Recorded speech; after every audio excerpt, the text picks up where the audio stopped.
হলো মহাদেবের বার।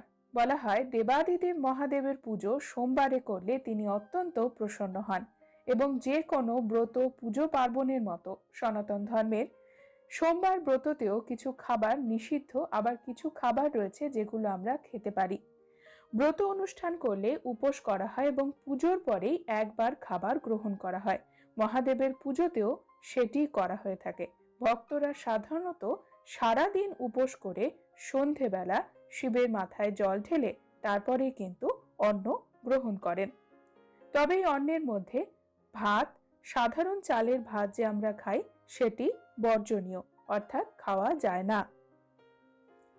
বহু ভক্তরা তাদের পরিবারের নিয়ম রয়েছে আতপ চালের ভাত খাওয়ার, তারা সেটি খান এবং সেখানে সাধারণ লবণ না মিশিয়ে সৈন্দক লবণ মেশানো হয় এবং ঘি দিয়ে খান।